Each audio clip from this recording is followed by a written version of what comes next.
El pecado, gran enemigo de la vida interior. Nuestra vida cristiana, que nace con el bautismo, tiene una gran doble obligación, también indicada por el simbolismo del bautismo. Morir al pecado es la inmersión en las aguas bautismales que nos configura a Cristo en su muerte. Y vivir para Dios es la salida de las aguas bautismales que nos configura a Cristo en su resurrección. Esto es, en su vida nueva. Empecemos, pues, por considerar la muerte al pecado. Observamos que el bautismo, al producir en nosotros la muerte al pecado, borrando el pecado original y todos los demás pecados actuales que pudiese haber en el alma, no nos devolvió la rectitud e integridad primitivas de nuestra naturaleza, sino que dejó en nosotros la triple concupiscencia que nos inclina al pecado. Por eso, hemos de seguir luchando contra el pecado y sus causas, manteniendo esa muerte definitiva al pecado mediante una renuncia continua a Satanás, a sus inspiraciones perversas y a sus obras, a las solicitaciones del mundo y de la carne. Y ante todo, ¿qué es el pecado? ¿De cuántas maneras puede darse en nosotros? ¿Y qué le brinda un apoyo en nuestras almas? El pecado, único mal de nuestra vida sobrenatural. Llamamos pecado a la transgresión voluntaria de la ley de Dios, por pensamiento, palabra u obra. Es por lo tanto una desobediencia a Dios, una ofensa a la divina majestad y una rebeldía contra los designios de Dios sobre nosotros. Todo pecado supone siempre tres condiciones: materia prohibida por Dios o por la Iglesia, advertencia por parte de la inteligencia y consentimiento por parte de la voluntad. Si la materia es grave y la advertencia y consentimiento son plenos, el pecado es mortal. Pero si la materia es leve o la advertencia y consentimiento son imperfectos, el pecado es venial. El pecado mortal. El pecado mortal o transgresión grave de la ley de Dios, con plena advertencia y consentimiento, es un obstáculo radical a la vida sobrenatural, pues, como su nombre lo indica, da muerte a la vida divina del alma, separándola de Dios, que era su principio vital, y privándola de su gracia y amistad. 1. Efectos del pecado mortal en el alma. Los principales efectos que causa en el alma un solo pecado mortal son los siguientes. Hace perder la gracia santificante, principio de la vida sobrenatural, y juntamente con ella todos los hábitos sobrenaturales, virtudes y dones del Espíritu Santo, que constituye un tesoro realmente divino. El alma sufre entonces la más triste de las transformaciones, de divinamente hermosa, que era a los ojos de Dios, de los ángeles y de los santos, adquiere una fealdad infernal, que la convierte en objeto de horror y repulsión para Dios y los bienaventurados. Expulsa del alma a la Santísima Trinidad, que moraba en ella con su presencia amorosa, santificante y transformante. El alma, que por esa presencia de Dios se convertía en hija muy amada de Dios, hermana y miembro de Jesucristo, templo vivo del Espíritu Santo e hija de María, queda ahora convertida en esclava del demonio y sometida por lo tanto a su yugo tiránico. Priva instantáneamente de todos los méritos sobrenaturales, ganados anteriormente por los sacramentos, la oración y las buenas obras, y hace al alma incapaz de ninguna obra meritoria. Las mejores acciones hechas en pecado mortal son absolutamente inútiles y carecen de valor para la vida eterna. Finalmente, deja al alma suspendida sobre el abismo del infierno. Así como el estado de gracia y la gloria no difieren esencialmente, sino solo por su condición. Una es en relación a la otra, lo que la semilla es en relación al árbol. Del mismo modo, no hay diferencia esencial entre el pecado mortal y el infierno. Ambos son la separación voluntaria de Dios, bien infinito. La única diferencia es accidental. En esta vida, esa separación no es aún definitiva, sino que el alma puede recuperar a Dios y no se experimenta el gran mal y desgracia que implica la separación de Dios. 2. Malicia del pecado mortal. El pecado mortal es tan grave que nunca podremos comprender toda su malicia, esto es, todo su carácter de único mal en la vida del hombre.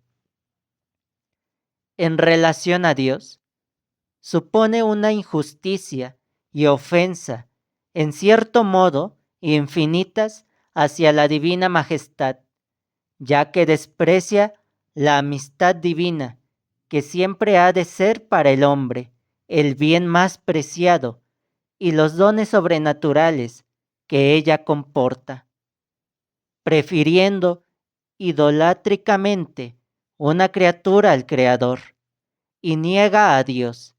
De hecho, aunque no lo haga siempre de palabra, los derechos que le son debidos y las mismas perfecciones y atributos divinos.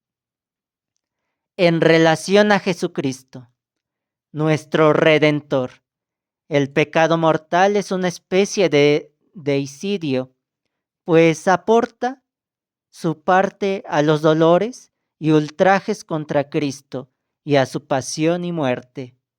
Y lo que es peor, hace infructuosa para el alma la sangre de Cristo con tanto amor por ella derramada.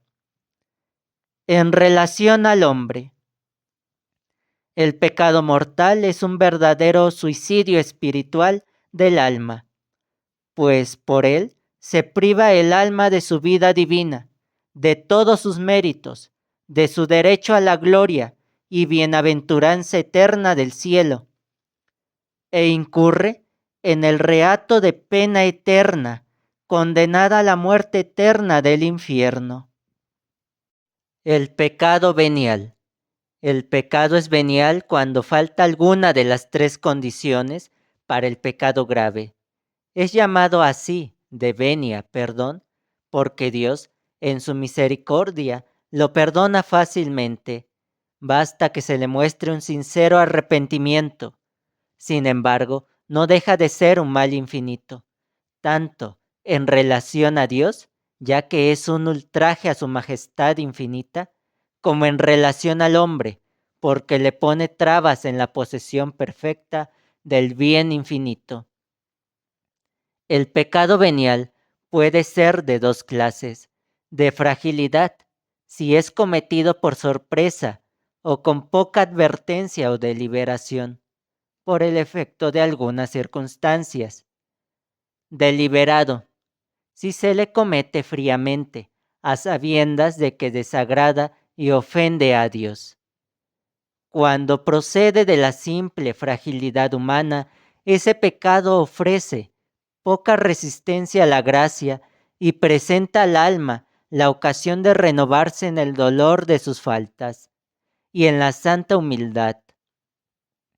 pero cuando es deliberado, constituye un obstáculo serio para el progreso del alma y tiene efectos desastrosos para la vida interior. Los principales son los siguientes. Empaña la belleza divina del alma. Aunque no llega a destruirla, produce en ella el mismo efecto que una mancha sobre un hermoso rostro. Dios se complace menos en ella. Disminuye o frena el fervor de la caridad activa y su influencia santificante sobre nuestras obras. Quita así al alma los impulsos de generosidad en el servicio de Dios, le hace perder el deseo sincero de la perfección y le hace pesado el yugo suave y ligero del Señor. Priva al alma de muchas gracias actuales que el Espíritu Santo tenía vinculadas a su fidelidad y generosidad en corresponder a sus gracias anteriores. La fidelidad a una gracia es fuente de muchas otras nuevas gracias, mientras que al contrario, la infidelidad a una gracia corta el paso a las gracias divinas que nuestra correspondencia a esa misma gracia habría merecido. Por lo mismo, aumenta las dificultades para la práctica de la virtud. El alma que ha disminuido su fervor y se ha privado de muchas gracias actuales por su resistencia voluntaria a la acción e inspiraciones de Dios, se va debilitando y perdiendo energías espirituales para la práctica del bien.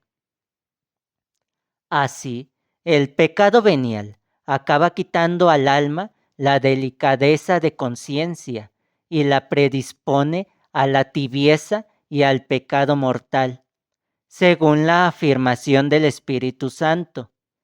Quien desprecia las cosas pequeñas, poco a poco caerá en mayores. Esto es, el que se acostumbra a cometer faltas veniales va perdiendo paulatinamente el horror al pecado y la delicadeza de conciencia que lo habrían preservado de caer en faltas graves. En la otra vida, el alma tendrá que saldar con Dios la pena debida por sus pecados veniales. Es el purgatorio. Y en el cielo, el alma tendrá eternamente una gloria menor de la que hubiese podido alcanzar con un poco más de fidelidad a la gracia. Y lo que es infinitamente más lamentable, glorificará a Dios menos de lo que hubiese podido glorificarle por toda la eternidad. Las inclinaciones viciosas. Todos nuestros pecados hallan su apoyo en las inclinaciones viciosas o tendencias de nuestra naturaleza desordenada por el pecado original, y que se reducen a tres grandes corrientes que llamamos triple concupiscencia. La concupiscencia de los ojos, o inclinación a buscar nuestro fin y felicidad en los bienes útiles o de fortuna. A ella se opone el voto de pobreza en la vida religiosa y la limosna en la vida cristiana. La concupiscencia de la carne, o inclinación a buscar nuestro fin y felicidad en los bienes deleitables, en los placeres de los sentidos. A ella se opone en religión el voto de castidad y en el mundo la práctica del ayuno y mortificación. La concupiscencia del espíritu, o soberbia de la vida, que es la inclinación a buscar nuestro fin y felicidad en las satisfacciones del orgullo y de la voluntad propia. A ella se opone entre los religiosos el voto de obediencia y entre los fieles la práctica de la oración y de la humildad. Las inclinaciones viciosas, no reprimidas ni mortificadas, conducen a todos los pecados y dan nacimiento a todos los vicios, de ahí su nombre.